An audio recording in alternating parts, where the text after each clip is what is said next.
Menantuku pamit sambil menangis. Beralasan ibunya sedang sakit keras di kampung. Namun, sebuah pesan berisi foto dari tetanggaku menghancurkan sandiwara itu. Ia masuk hotel bersama pria lain. Aku pun mulai menyelidikinya. Dan fakta yang kutemukan sukses membuatku sungguh syok. Sembari bersiap mendengarkan kisah ini, yuk, absen dulu di kolom komentar. Dari kota mana saja kalian menonton? Jangan lupa dukung channel ini dengan like dan subscribe ya, supaya kami makin semangat mempersembahkan cerita yang lebih menarik lagi. Pagi itu, suasana di meja makan terasa berbeda. Menantuku duduk dengan wajah murung. Matanya sembab, seolah baru saja menangis semalaman. Anakku menatapnya dengan penuh iba sambil terus mengusap punggung tangan istrinya itu. "Ibu, Mas, aku minta izin pulang ke kampung hari ini." "Ya," ucapnya dengan suara bergetar. Kondisi ibu di kampung makin memburuk. Kata tetangga, ibu sudah tidak bisa bangun dari tempat tidur. "Aku harus merawatnya beberapa hari ke depan." Anakku langsung mengangguk cepat.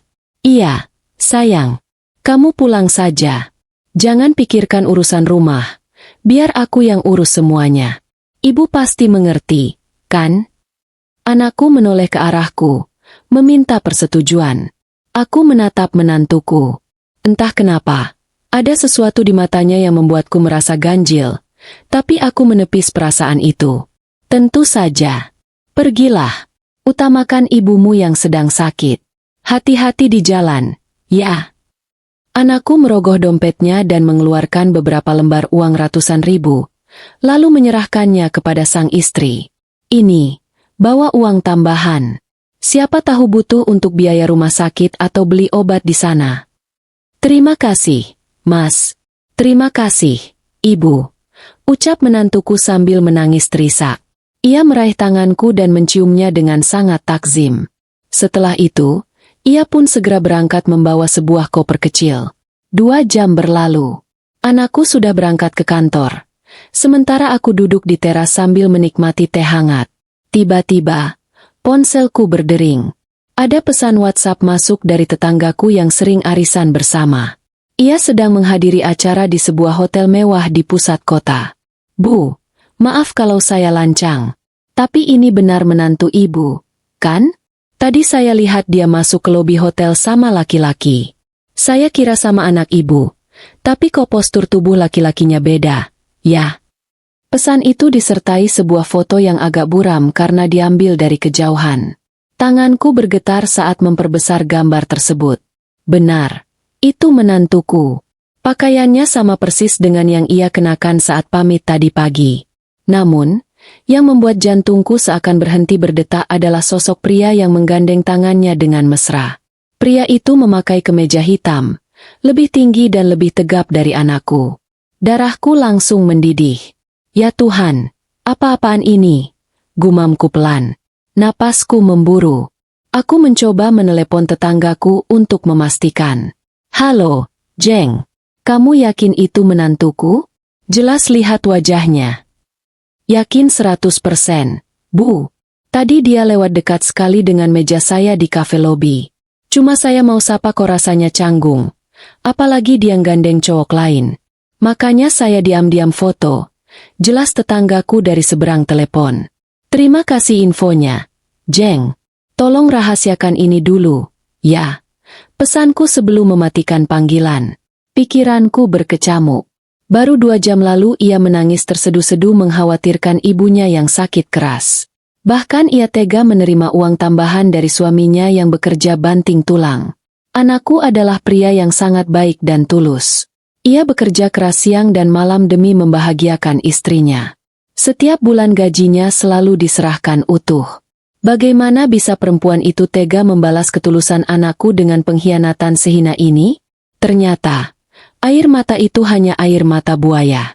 Ia tidak pergi ke kampung, melainkan pergi bersenang-senang.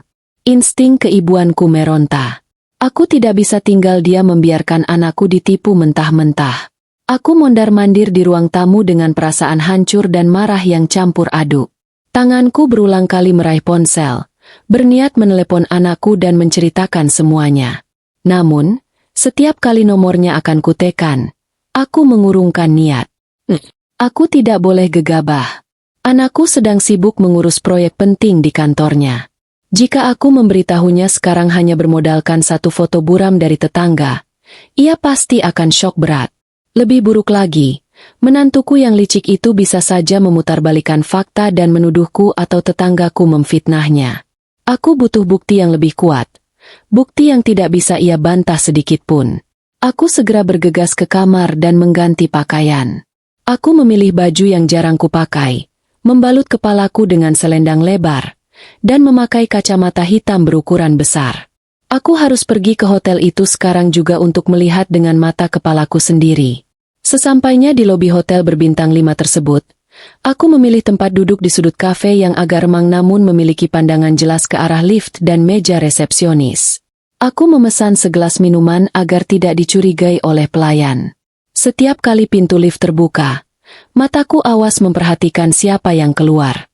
Hampir 1 jam aku menunggu dalam ketegangan. Kesabaranku mulai menipis. Apakah mereka sudah pergi? Pertanyaan-pertanyaan itu terus berputar di kepalaku. Namun, penantianku membuahkan hasil. Pintu lift terbuka, dan sosok yang sangat kukenal melangkah keluar dengan santai. Itu menantuku. Dadaku sesak seketika. Tapi kali ini, penampilannya benar-benar membuatku tercengang. Gamis sederhana dan kerudung panjang yang ia kenakan saat menangis pamit tadi pagi sudah lenyap. Berganti dengan gaun selutut yang pas di badan berwarna merah marun, riasan wajah yang tebal, dan rambut yang dibiarkan tergerai bebas. Ia terlihat sangat glamor dan percaya diri. Langkahnya gontai menuju sebuah butik kecil yang ada di area lobi hotel. Aku terus memperhatikannya dari balik kacamata hitamku. Ia tampak sibuk memilih-milih barang di dalam butik, lalu mengeluarkan kartu dari dompetnya untuk membayar. Aku sangat mengenali kartu berwarna keemasan itu. Itu adalah kartu kredit anakku, kartu yang selalu ia percayakan kepada istrinya untuk kebutuhan rumah tangga. Benar-benar perempuan tidak tahu diri. Makiku tertahan di dalam hati. Napasku terasa berat saking menahan amarah yang meledak-ledak. Setelah selesai berbelanja, ia kembali berjalan menuju lift sambil menatap layar ponselnya dan tersenyum simpul.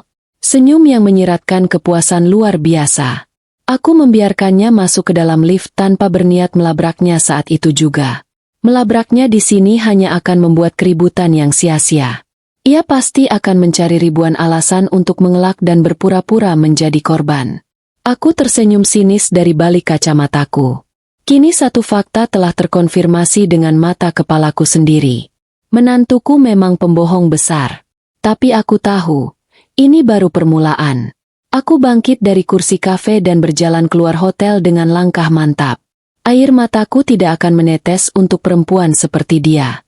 Di kepalaku, berbagai rencana mulai tersusun rapi. Permainan baru saja dimulai. Aku harus menggali lebih dalam untuk mengetahui siapa pria yang bersamanya, dan apa sebenarnya rencana busuk perempuan ini. 3 hari kemudian, menjelang sore, terdengar suara ketukan di pintu depan. Saat kubuka, menantuku berdiri di sana dengan wajah yang sengaja dibuat kuyu. Penampilannya kembali seperti semula saat ia pamit. Ia mengenakan baju sederhana yang terlihat kusut, dan tak ada sedikit pun riasan di wajahnya. Sangat kontras dengan wanita glamor bergaun merah marun yang kulihat di lobi hotel mewah waktu itu. Ia benar-benar seorang aktris yang sangat hebat, pikirku sinis. "Ibu, aku pulang," sapanya dengan suara serak, seolah kehabisan tenaga. Ia meraih tanganku dan mencium punggung tanganku dengan lembut.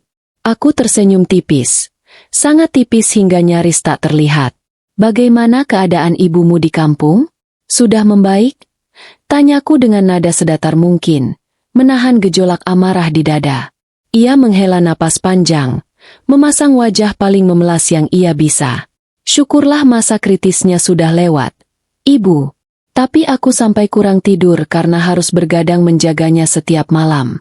Rasanya badanku remuk semua.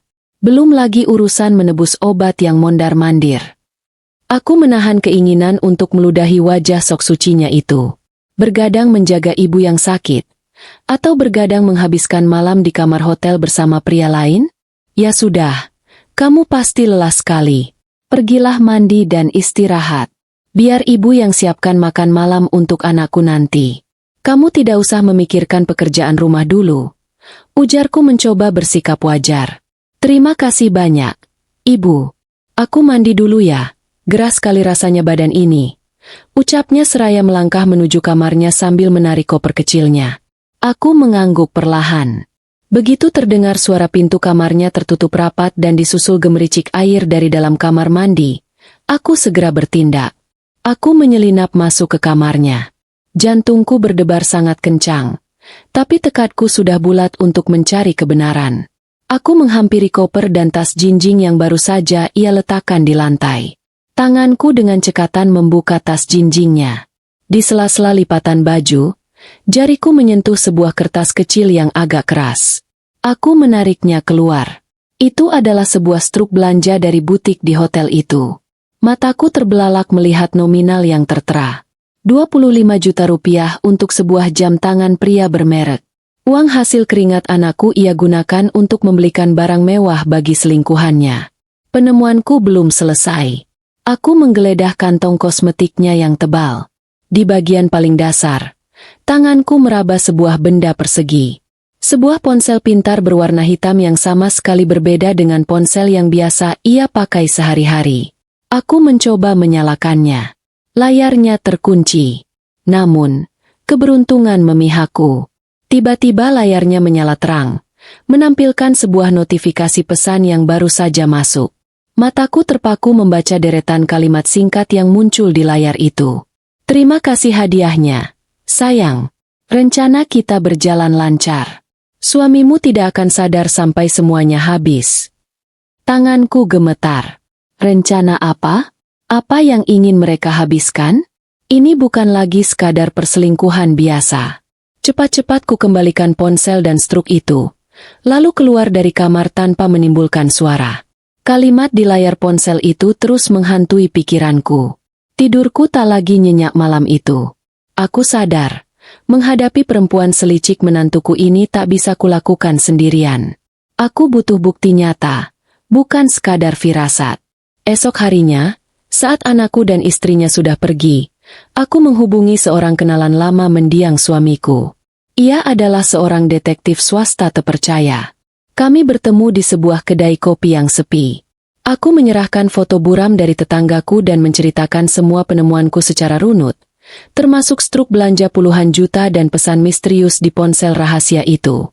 Tolong selidiki siapa laki-laki di foto ini, dan apa maksud dari kalimat, rencana, yang mereka bicarakan. Aku merasa anakku sedang dalam bahaya besar. Pintaku tegas. Detektif Parubaya itu mengangguk paham. Serahkan padaku, Bu. Beri aku waktu beberapa hari. Aku akan melacak semuanya. 4 hari kemudian, detektif itu memintaku menemuinya lagi di tempat yang sama. Kali ini wajahnya terlihat sangat tegang. Ia meletakkan sebuah map coklat tebal di atas meja. Berita buruk, Bu. Ucapnya membuka percakapan dengan nada berat. Laki-laki itu bernama Bram. Dia bukan sekadar kenalan baru. Dia adalah mantan kekasih menantu ibu sejak mereka masih kuliah. Bram ini pengangguran yang terlilit hutang pinjaman online dan judi yang sangat besar. Aku menelan ludah. Firasat burukku semakin menjadi. Lalu, apa hubungannya dengan anakku? Ini bagian yang paling parah. Perselingkuhan mereka rupanya hanya jalan untuk sebuah kejahatan, lanjut detektif itu. Menantu ibu dan Bram sedang merencanakan penipuan besar-besaran. Mereka berniat menguras habis tabungan bisnis anak ibu. Ia membuka map itu dan menunjuk selembar salinan dokumen penting. Ibu lihat ini. Menantu ibu diam-diam telah memalsukan tanda tangan anak ibu.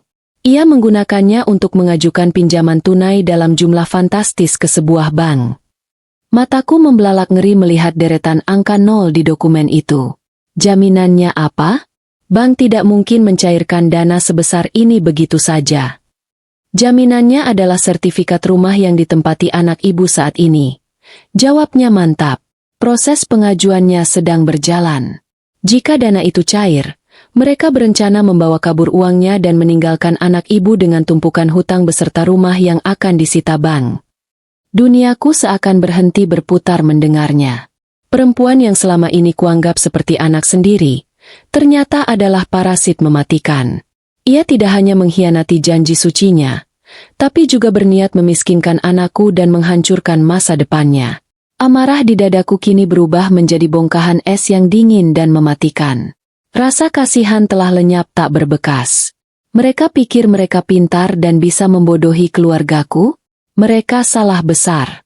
Aku tidak akan membiarkan sepeser pun harta anakku direbut. Aku harus mengumpulkan senjata dan menyusun panggung balasan untuk mereka. Menyadari posisiku dan anakku berada di ambang kehancuran, aku harus bergerak sangat cepat dan taktis. Aku tidak boleh membiarkan perempuan ular itu menghisap darah keluargaku sampai habis. Siang itu, saat menantuku sedang pergi keluar rumah dengan alasan ada acara arisan bersama teman-temannya, aku segera memanggil Bei Surti, asisten rumah tangga yang sudah bertahun-tahun setia bekerja di rumah kami. Bei Surti, tolong bantu ibu. Kalau perempuan itu pulang lebih awal, segera telepon atau kirim pesan ke ibu. Awasi terus gerak-geriknya dari dapur, tapi jangan sampai dia sadar kalau sedang diawasi. Bisikku serius sambil memastikan tidak ada orang lain di sekitar kami. Bei Surti yang memang sejak awal sering mengeluhkan sikap sok majikan menantuku itu langsung mengangguk tegas. Siap, Bu. Saya sendiri sebenarnya juga sudah lama curiga karena dia sering senyum-senyum sendiri kalau sedang teleponan di taman belakang tanpa sepengetahuan Bapak. Sahut Bei Surti pelan. Tanpa membuang waktu lagi, aku segera menyelinap masuk ruang kerja anakku. Aku sangat tahu bahwa anakku selalu menyimpan dokumen berharga di dalam brankas kecil yang tersembunyi di balik lemari buku tebal. Berbekal kunci cadangan yang selalu kupegang sejak dia belum menikah, aku membuka pintu brankas tersebut. Jantungku berdegup sangat kencang saat tanganku meraih sertifikat rumah asli, beberapa buku pemilik kendaraan bermotor, dan buku tabungan penting. Semua dokumen berharga itu segera kubawa keluar rumah hari itu juga. Aku memindahkannya ke dalam sebuah kotak penyimpanan aman di bank kenalanku. Sebagai gantinya, aku meletakkan tumpukan map kosong dan beberapa dokumen fotokopi ke dalam brankas agar menantuku sama sekali tidak menaruh curiga jika ia sewaktu-waktu membobol brankas itu. Langkah kedua adalah mengumpulkan bukti telak dari dalam rumah. Aku sengaja membeli beberapa kamera pengintai nirkabel berukuran sangat kecil yang menyerupai kancing baju. Saat malam tiba dan menantuku pamit masuk kamar lebih awal untuk tidur, aku mulai beraksi. Dibantu Bei Surti yang berjaga di ujung lorong untuk memastikan situasi benar-benar aman, aku memasang kamera-kamera rahasia itu. Satu kamera kuletakkan tersembunyi di sela-sela buku ruang kerja anakku, dan satu kamera lagi kupasang di sudut ruang keluarga. Tantangan terbesarku malam itu adalah menyadap ponsel rahasianya. Lewat tengah malam, aku kembali mengendap-endap masuk ke dalam kamarnya. Ia tertidur sangat pulas dengan dengkuran halus. Ponsel hitam misterius itu tergeletak bebas di atas meja rias. Tanganku bergetar hebat saat mengambilnya. Dengan menggunakan sebuah alat peretas sinyal sederhana yang kudapatkan dari sang detektif, aku berhasil menyambungkan akses pesan dan panggilan dari gawainya ke ponsel lamaku. Semuanya selesai dalam waktu kurang dari 10 menit. Hari-hari berikutnya adalah masa pengumpulan fakta yang paling menyiksa batinku. Mendengar langsung rekaman percakapan mesra menantuku dengan kekasih gelapnya, serta detail rencana jahat mereka untuk merampas harta anakku, sungguh membuat dadaku sesak. Aku mencetak semua bukti mutasi rekening, menyalin rekaman suara, dan menyatukan puluhan lembar foto bukti perselingkuhan mereka. Semua senjata itu kususun rapi di dalam sebuah map kulit berwarna hitam. Perangkap sudah siap sedia. Kini saatnya membuka mata anakku lebar-lebar. Siang itu, aku sengaja menjemput anakku langsung ke kantornya. Aku beralasan sedang sangat ingin mengajaknya makan siang berdua saja di sebuah restoran tertutup yang letaknya cukup jauh dari rumah maupun kantornya. Anakku awalnya sempat menolak karena pekerjaannya sedang sangat menumpuk hari itu, tetapi setelah ia melihat raut wajahku yang begitu tegang dan serius, ia akhirnya menurut untuk ikut. Kami duduk berhadapan di sudut ruangan privat restoran tersebut. Setelah pelayan menyajikan minuman yang kami pesan dan berlalu pergi menutup pintu, aku menarik napas panjang. Ku minta anakku untuk duduk tenang, mendengarkan, dan menahan emosinya. Perlahan, Aku meletakkan map kulit berwarna hitam itu di atas meja dan mendorongnya perlahan ke arah anakku. Ibu minta kamu buka map ini. Nak, tolong lihat semuanya dari awal sampai selesai. Jangan menyela sebelum kamu benar-benar paham apa isinya. Ucapku dengan suara bergetar menahan tangis yang sudah menumpuk di dada. Anakku menatapku dengan tatapan penuh kebingungan. Namun tangannya tetap bergerak membuka map tersebut. Lembar pertama yang ia lihat adalah deretan foto buram dari tetangga, disusul dengan foto-foto tajam hasil jepretan detektif yang memperlihatkan istrinya sedang berpelukan mesra dengan pria lain di berbagai tempat mewah. Raut wajah anakku seketika berubah merah pada menahan keterkejutan. Ibu, apa-apaan semua foto ini? Ini pasti hasil editan, kan? Ibu sengaja menyuruh orang untuk memfitnah istriku karena ibu dari dulu tidak pernah menyukainya. Bentak anakku dengan suara tertahan. Matanya mulai berkaca-kaca menahan amarah dan kekecewaan yang mendalam. Ia terus menyangkal, mencoba mencari pembenaran atas ilusi kebahagiaannya selama ini. Ini tidak mungkin, Bu. Dia istri yang baik. Dia selalu menyiapkan sarapan dan menyambutku pulang. Foto ini pasti salah paham. Aku menggelengkan kepala dengan cepat. Air mataku akhirnya tumpah tak tertahankan. Ibu sangat menyayangimu. Nak, untuk apa ibu repot-repot menghancurkan rumah tanggamu sendiri? Buka halaman selanjutnya. Lihat mutasi rekening bisnismu yang selama ini selalu ia pegang aksesnya. Anakku membalik halaman berikutnya dengan tangan gemetar. Matanya terbelalak ngeri melihat aliran dana puluhan juta rupiah yang terus mengalir deras ke rekening asing atas nama seorang pria tak dikenalnya. Pertahanannya semakin hancur berkeping-keping saat aku menyalakan sebuah rekaman suara dari ponselku. Terdengar sangat jelas suara istrinya tertawa bermanja-manja. Sayang, proses pinjamannya sebentar lagi cair. Tanda tangan suamiku sudah berhasil kutiru dengan sempurna. Setelah uangnya cair, kita bisa langsung pesan tiket dan pergi dari sini. Biarkan saja si bodoh itu menanggung hutang banknya sendirian. Mendengar suara asli istrinya mengucapkan hal sekejam itu, anakku langsung menutupi wajahnya dengan kedua tangan. Ia menangis histeris, bahunya berguncang hebat di balik meja. Pria dewasa yang selalu terlihat tegar itu kini hancur lebur. Aku berpindah tempat duduk ke sebelahnya, memeluk pundaknya erat-erat, ikut menangis merasakan kesakitannya. Aku akan ceraikan dia hari ini juga. Bu, aku akan pulang dan usir dia dari rumahku. Teriak anakku di sela isak tangisnya yang memilukan. Tangannya mengepal keras memukul meja. Jangan bodoh, Nak. Tegasku sambil menatap tajam matanya yang sembab. Menceraikannya sekarang hanya akan membuat perempuan ular itu bebas melarikan diri bersama selingkuhannya membawa sisa uangmu. Kita harus menangkap mereka basah.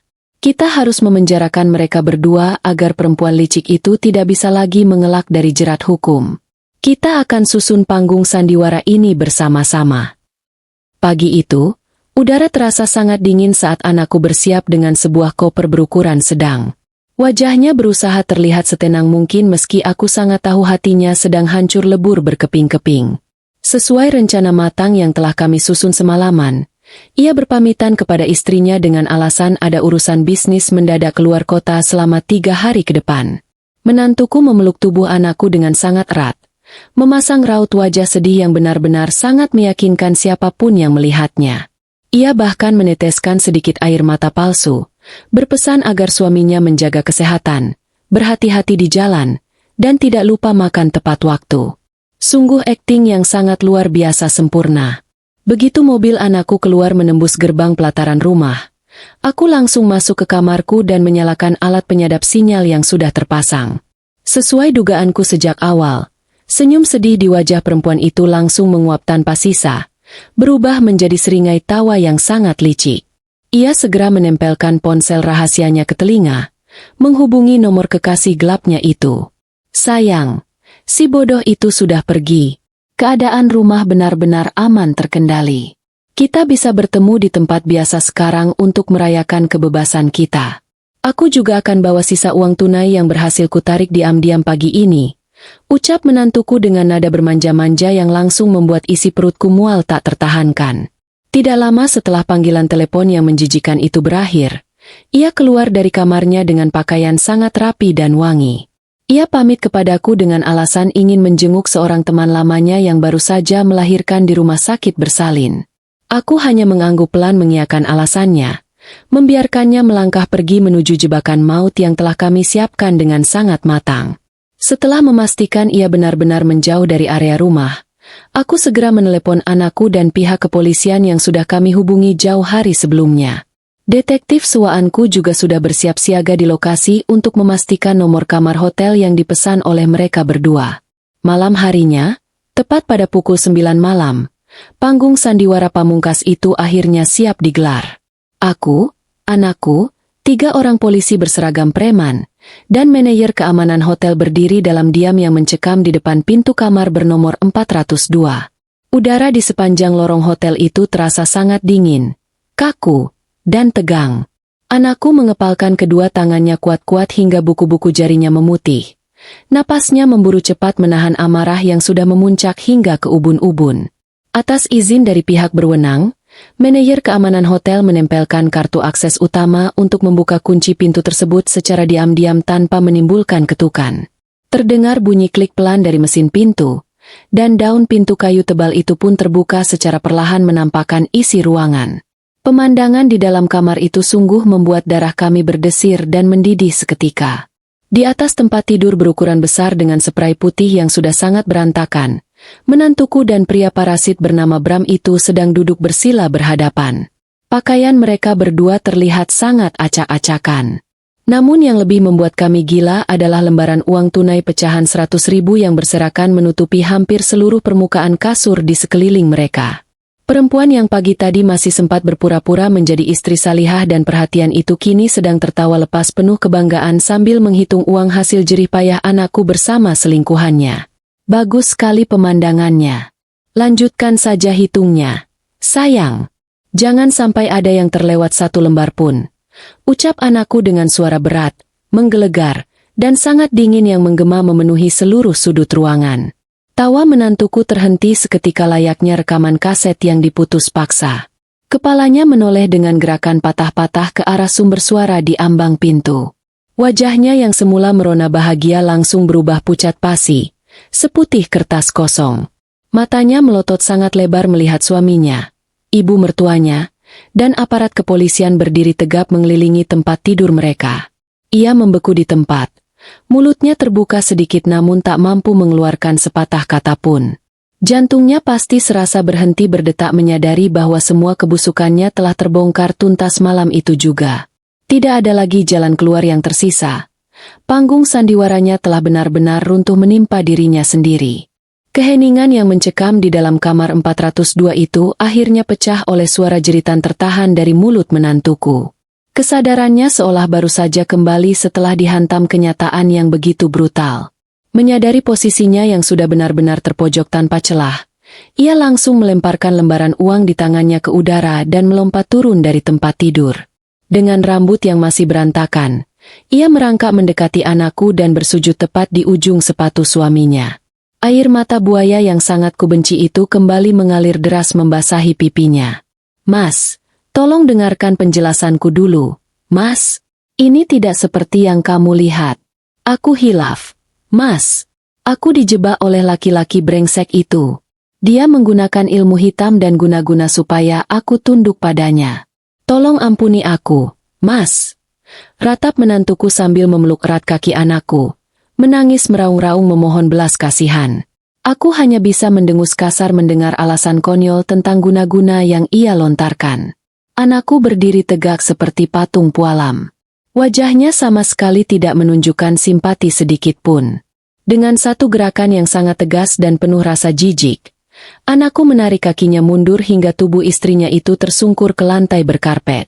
"Jangan pernah berani menyentuh tubuhku dengan kedua tangan kotormu itu lagi." Alasan guna-guna? Kamu pikir aku ini anak kecil yang bisa kamu bodohi dengan cerita konyol seperti itu? Aku sudah mendengar semua rekaman percakapan kalian. Aku sudah melihat bagaimana kamu memalsukan tanda tanganku untuk menguras hartaku. Bentak anakku dengan suara lantang yang menggetarkan ruangan. Sementara itu, Bram yang menyadari bahwa tamatlah sudah riwayatnya, mencoba melarikan diri menuju pintu keluar. Namun, dua orang polisi berpakaian preman dengan sigap langsung membanting tubuhnya ke dinding dan memborgol kedua tangannya di belakang punggung. Bukannya membela pasangannya, Bram justru berteriak ketakutan mencari selamat sendiri. "Bukan saya otaknya, Pak Polisi. Perempuan ini yang merencanakan semuanya. Dia yang memalsukan tanda tangan suaminya dan memaksa saya ikut campur. Saya cuma ikut-ikutan saja," teriak Bram pengecut. Mendengar pengkhianatan dari kekasih gelapnya sendiri, menantuku semakin histeris dan memaki-maki pria itu dengan kata-kata kasar. Suasana kamar hotel itu berubah menjadi sangat kacau oleh teriakan mereka berdua yang saling menyalahkan satu sama lain. Pihak kepolisian akhirnya membacakan pasal-pasal yang akan menjerat mereka berdua, mulai dari pasal perzinaan, penipuan berat, hingga penggelapan dana berencana.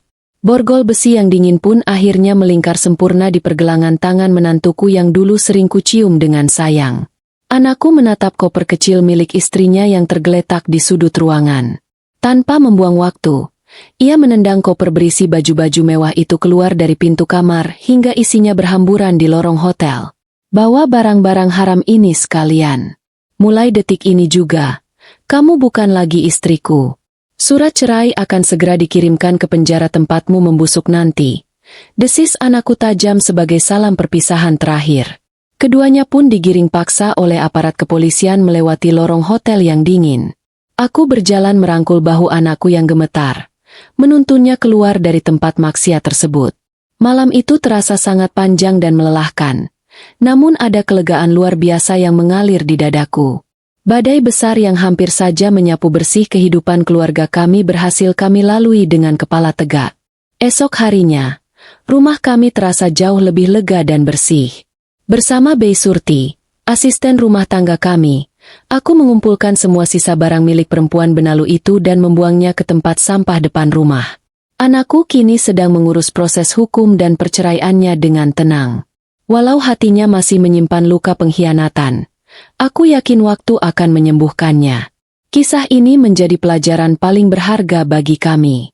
Pada akhirnya, insting dan ketegasan seorang ibu adalah tameng dan pelindung paling kuat yang tidak akan pernah bisa ditembus oleh niat jahat siapapun yang mencoba menghancurkan keluarganya.